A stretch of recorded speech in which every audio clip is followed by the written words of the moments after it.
All right. So, last week I had mentioned this word, have fun trying to pronounce it. And this is something that not the liver produces, the kidney produces.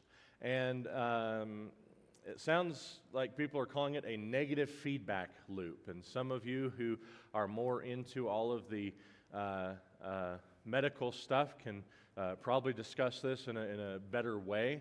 But essentially what happens is if oxygen levels are too low, okay, the kidneys are going to detect that, and they are going to release this thing, EPO, and that is going to stimulate the bones to produce blood, red blood cells. And it's going to increase that production, and then once the proper amount of oxygenated blood is in there, then the kidneys will slow that off. So what is it called when you don't have enough oxygenated blood? What is it called when you don't have enough blood? So it might be an iron deficiency, but is it anemia? Anemia. There's also the other end of the spectrum, which is incredibly dangerous, where too much blood is being produced. And the kidneys are designed to try to slow or stop that blood production so that things can level off. Because if you have too much production, then your blood can become thickened, and that can lead to blood clots, that can lead to heart attacks, and brain damage and death. It's a very dangerous thing to happen. And so your kidneys functioning in this way to help balance the body, it's a phenomenal thing. Now, here's the thing. What happens if your kidneys don't have any blood? Are they going to function? No. And so what this is called is irreducible complexity.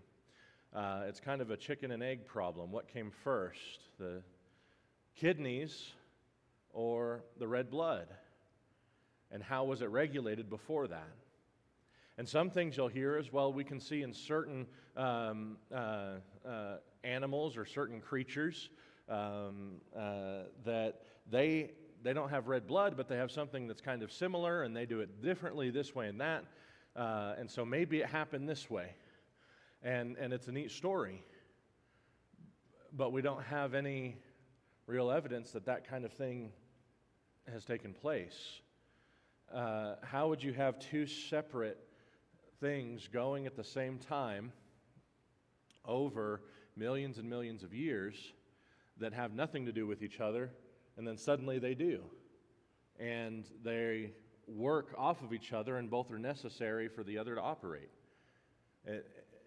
There's a whole lot of things that we could talk about with this, but I wanted to mention that just to kind of clarify what I was trying to explain, but it's not the liver, it's the kidneys. So last week we were discussing the case for the Creator and giving a cumulative case argument. The first one being the cosmological argument, the fact that every effect needs an adequate cause. And the universe being an effect, you need something big enough, strong enough, powerful enough outside of the universe to create it. And you have a pretty powerful description in Genesis 1:1. In the beginning, God created the heavens and the earth. You have to have something that always has existed, because if there was a time ever, or if there was a point ever where nothing existed, then nothing would just exist eternally. So there has to be something that happened, or something that existed outside of the universe in order to create the universe. That's one thing that people can really focus and hone in on. Others will talk about design, demanding a designer. With the kidneys, we just talked about that, but there's other things as well involved in that. We can talk about the complexity of the eyes. We can talk about the complexity of even our hands. We can talk about the complexity of all sorts of different things, let alone the universe itself, and how just for life to exist here on earth, so many things had to be balanced on a razor's edge, that the chances of that happening are virtually impossible. And yet, here we are today discussing the idea of design. It's weird to think that it takes an intelligent mind to make something like this, and yet it didn't take anything to make the intelligent mind to make this. That just doesn't make a whole lot of sense. Another focus area that a lot of people will discuss is the moral argument, is what it's normally called. And I'm summarizing this because we are going to move on from this study into our next section here. But essentially, it's why are some things bad and why are some things good? There are differences in morality all over the world to some degree. You know, in some countries, copyright is non-existent, and it's not an immoral thing in those societies to steal the ideas of others. It's just not considered immoral. Now here, we're pretty well conditioned that if it's copyrighted, it's immoral to take it. There's a whole bunch of different morals, right? No.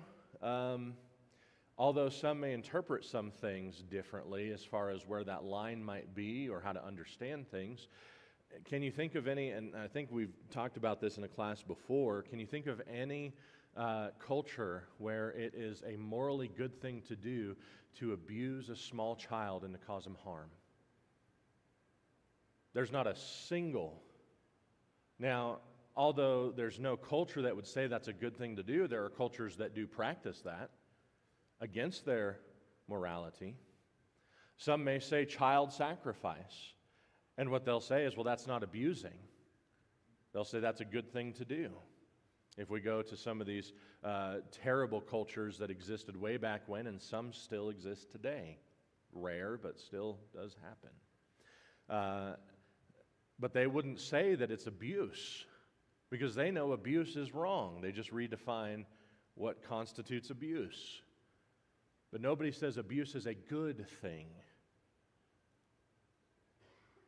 It's interesting that when you start looking at this idea of morality, everybody will say that there are some things that are right and some things that are wrong, regardless of occasion. We have to ask the question, why? If there is truly no God, how can any of that matter? If there is no God, why does it matter? If some people pillage and rape and steal and destroy, how can we say those are bad things? And the response is usually, well, because it harms life. Why is that a bad thing? Well, because of the progress of society. Why is that a good thing? And you can never get to a concrete, universal principle. Because here's the thing. There have been some societies that have said that it's a good thing to exterminate other races or groups of people. They say it's morally right. But the Nuremberg trials said that it extends beyond the transient and the provincial, time and space, and that that's wrong. When you put these together, and these are just three of a lot of different ways that people will discuss the existence of God, it really does build a strong cumulative case for God. Our faith does not have to be an unintelligible, blind, ignorant kind of thing. Our faith is robust. We stand on what God has revealed to us. The heavens declare the glory of God. Do we have somebody with a microphone? Right up here. There's a race. Thank you. Logan, I was just going to mention, you mentioned the danger of being controlled by your feelings. There is I studied years ago with a woman who believed that your feelings dictate your morality. That if you need to, for instance, went as far as saying, if you need to rape someone, this is extreme, then it's okay because that's your need. Your needs are being fulfilled. And of course, logically, you follow that out, it goes into a crazy place. So I just thought I'd mention that. Yes, sir. I think that the most basic word would be selfishness. That's really what that view amounts to is it's all about me. The universe revolves around me and no one and nothing else is what that view amounts to. And everybody may want to believe in that view until somebody else strikes you, and then you say, no, you can't hold that view, only... So let's shift gears. Napoleon Bonaparte is quoted as saying, Alexander, Caesar, Charlemagne, and I have founded empires. But on what did we rest the creations of our genius? Upon force. Jesus Christ founded his empire upon love, and at this hour millions of men would die for him. Why should we believe in Jesus? We've talked about the idea that we can know some truth. We focused our attention for a short time on some of the arguments, just taking a peek into that grand mansion that is apologetics for the existence of God. Now we're going to talk about a different apologetic, a different focus area, a different Christian evidence area, and it's about why should we believe in Jesus? Why should we believe that Jesus did in fact exist? There are really four possibilities. Jesus is a liar and a fraud. And all of us really are going to have to find ourselves in one of these camps. Jesus was a liar and a fraud. Jesus was a lunatic and insane or mentally ill. Jesus was a legend fabricated by the disciples. Or Jesus was and is who he claimed to be, Lord and God. Now, there are people who are it's a small minority. In fact, it's getting smaller all of the time. Really, the only place you're going to find a skeptical claim that Jesus did not exist as a historical person is on the dregs of the internet of soundbite theology, soundbite philosophy, where all and any evidence that would point to the other would say, nope, that doesn't count. Nope, doesn't count. Have you ever played a game with a little kid and they're going to change every rule just to win? That's what that is. And here's how it will work. We will give several claims about the evidence. We'll talk about historical here in just a moment. But here's how something like this normally works. Well, Matthew wrote about this man, Jesus. Mark, Luke, John. Paul attested to him. Peter attested to his existence. And they'll say, those don't count, those are in the Bible. those early Christians, they have a vested interest in maintaining that their founder was an actual person who lived in first century Palestine. It's kind of true that they had a vested interest. However, I've said before, just because somebody is biased doesn't mean that they're wrong. Somebody can be a little bit biased and right.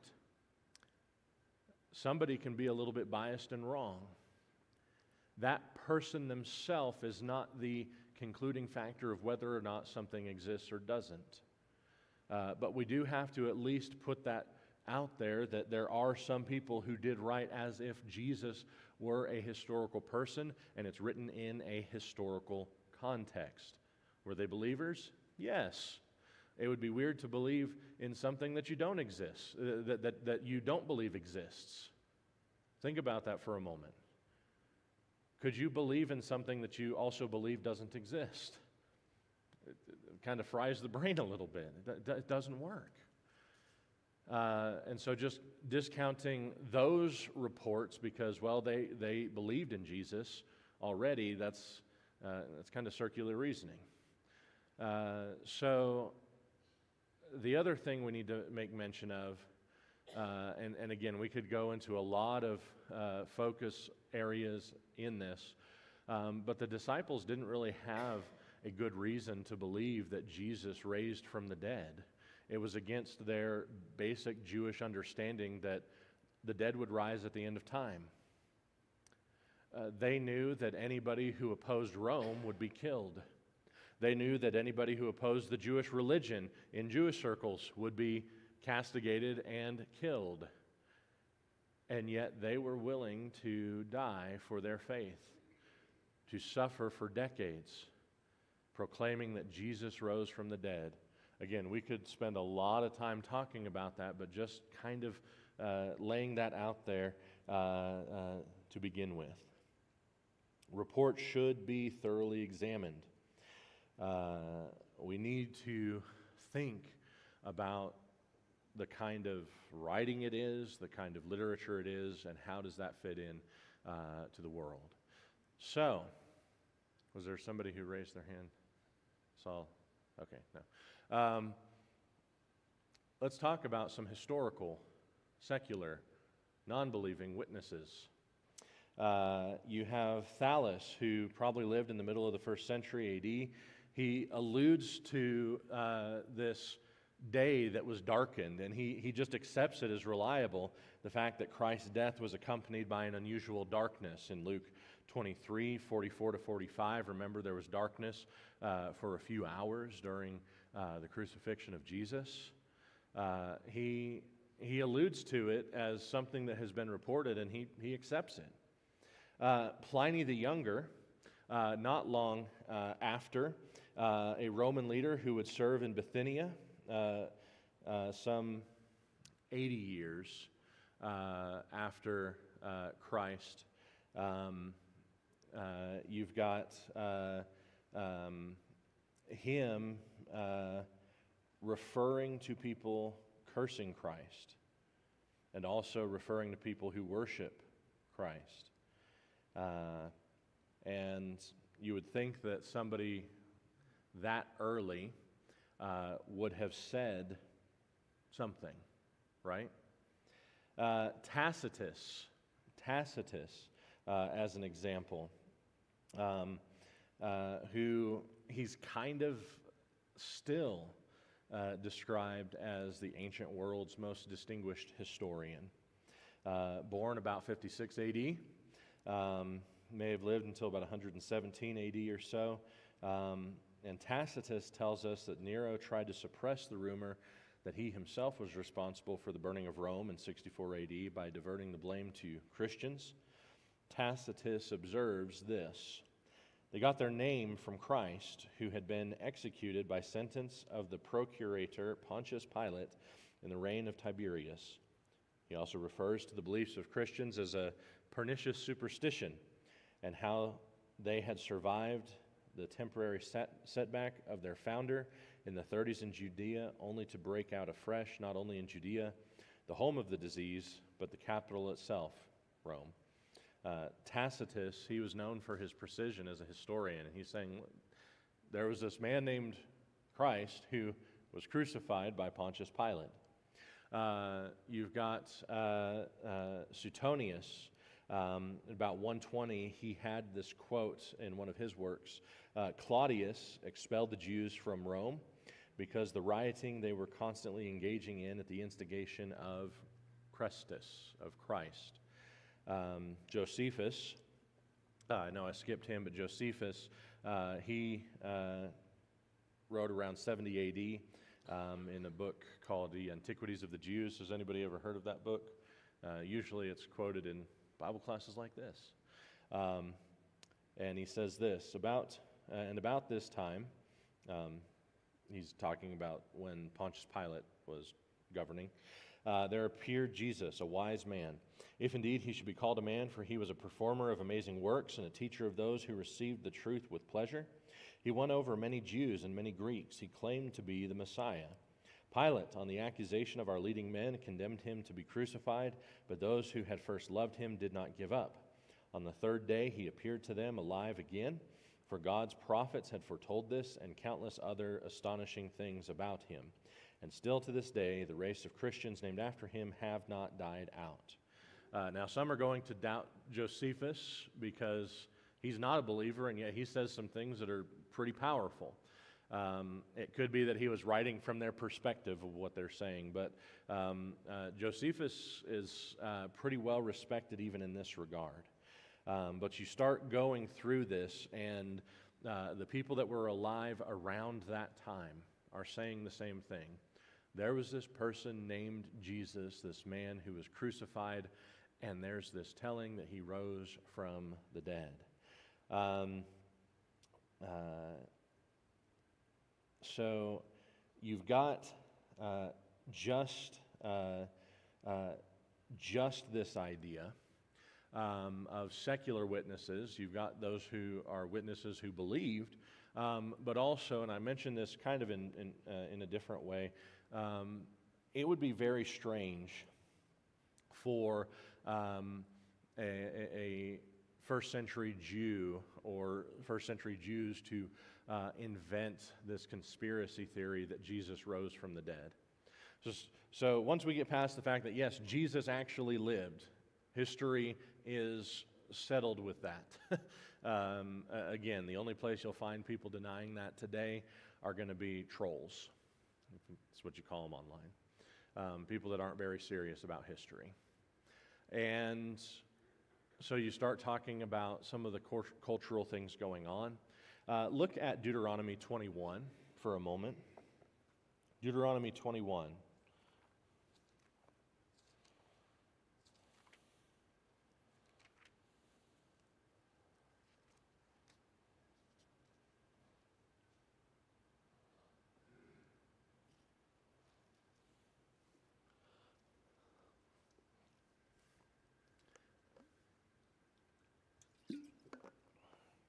And notice verse 22.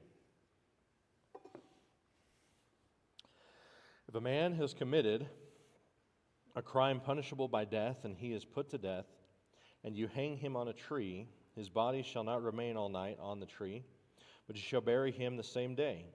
For a hanged man is cursed by God. You shall not defile your land that the Lord your God is giving you for an inheritance. The reality is, crucifixion, viewed by the Jews, was something that God's curse is upon you. This is something that if Jesus was hanging on a tree, if Jesus was hanging up on some wood, that is an indication to the Jewish mind that this is somebody cursed by God. It was repugnant to them. Also, again, why would you invent a religion that just openly angers Rome that is counterintuitive to all that culture has to offer? Why would you reject the power and the strength and the authority you would have as a Roman citizen? All of these kinds of things. And then archaeology itself confirms and affirms the backdrop.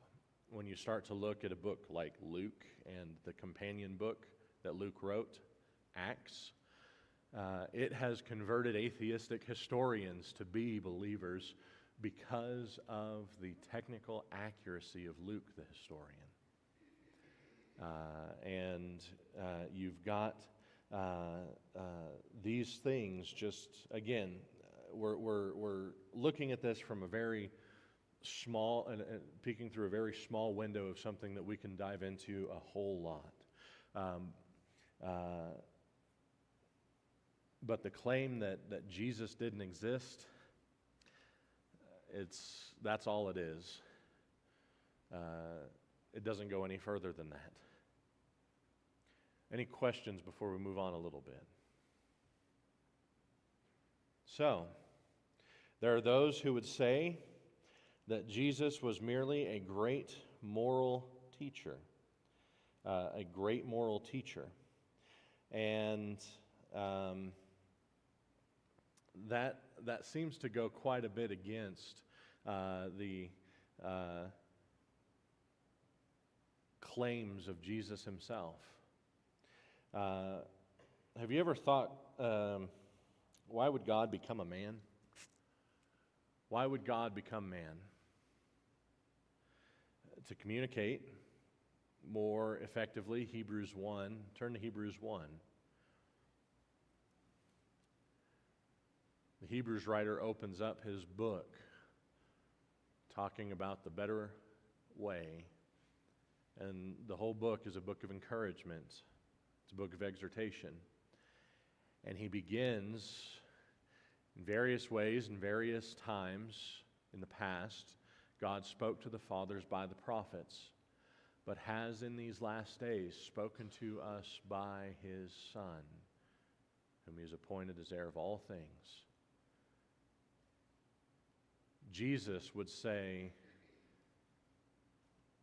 if you've seen the Father, or if you want to see the Father, look to me. Do you want to know what the Father looks like? Do you want to know what God looks like? Look to Jesus. And it's to demonstrate his love for us. Romans chapter 5, the first 10 verses emphasize the reason that Jesus came as a man. It's to die. It was to die for us. It's to show his love. So, let's talk for a couple of moments about 3 lines of evidence that really come together, again, a cumulative case. 3 lines of evidence for God, for Jesus being more than just a good moral teacher. Let's talk about fulfilled prophecy. Christ's birth, events in his life, his death, and his resurrection all confirm prophecy, or all said in prophecy that are then fulfilled in his life. Sometimes hundreds, sometimes over 1,000 years before he actually came to the earth. Do you know what the typical number given is for how many prophecies there are in the Old Testament concerning Jesus? Have you heard that number recently? Starts with a 3. 300. 300 Old Testament prophecies by several counts that are fulfilled in Jesus. Now, we could go into all of those, but you would leave. So let's just consider a few. Look at Isaiah chapter 7. And again, these are going to be kind of top-level ones that most of us have heard in one form or another. Isaiah chapter 7.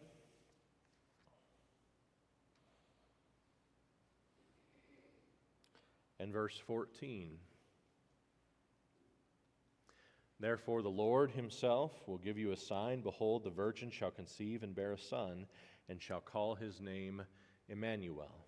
You look to Matthew chapter 1, 18 through 25, and Mary, who is a virgin, is found to be with child from the Holy Spirit. And an angel comes and says, you will call him Emmanuel. Now, after that event, we don't see Jesus being called Emmanuel. When his mom calls to him, when they're looking for him, and they find him a couple days back, he was in the temple studying. When he is going throughout ministry, we don't see people saying Emmanuel. It's the meaning of the name, Emmanuel. What's Emmanuel mean? God with us. The meaning of the name. He shall be called God with us. Look at Jeremiah 23. Jeremiah 23.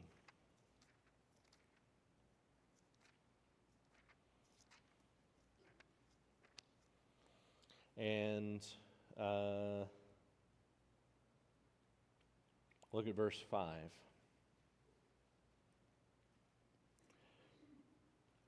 Behold, the days are coming, declares the Lord, when I will raise up for David a righteous branch, and he shall reign as king and deal wisely, and shall execute justice and righteousness in the land. Notice Luke 23. Luke 23.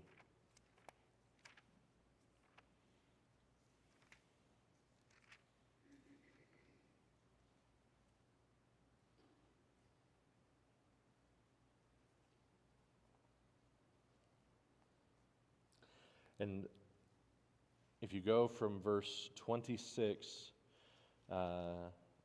through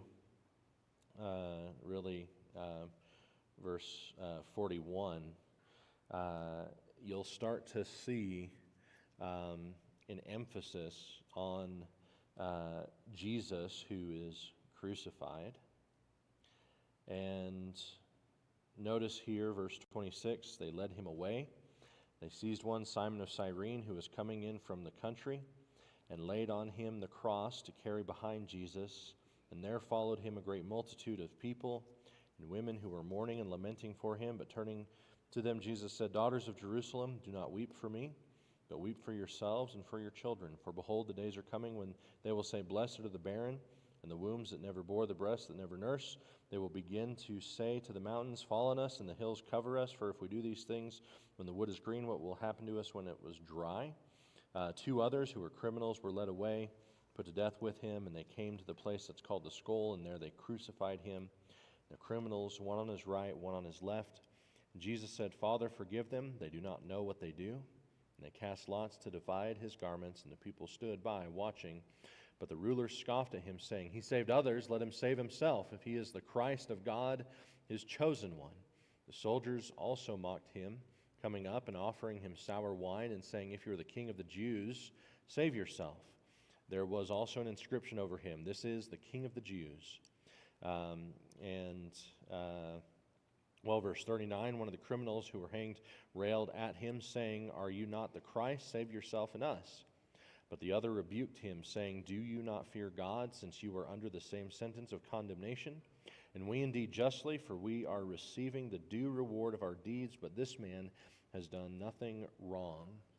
Notice that they're using the terms Christ and King pretty well interchangeably through this text. And you have David, who is described as from whom a righteous branch will come. And even the criminals say, He has done nothing wrong. We will pause here. And next week we have Michael Height, who is going to be bringing our lesson.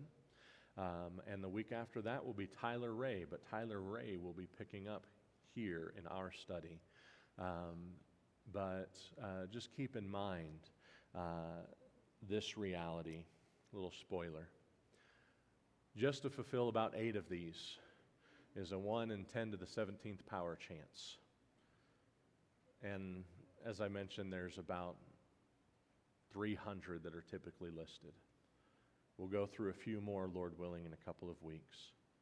Does Jesus exist? Yes. Is he more than a man? Yes, he is God. And that's where we'll continue in a couple of weeks. Thank you so much for being here. Thank you for your time and attention. Let's break.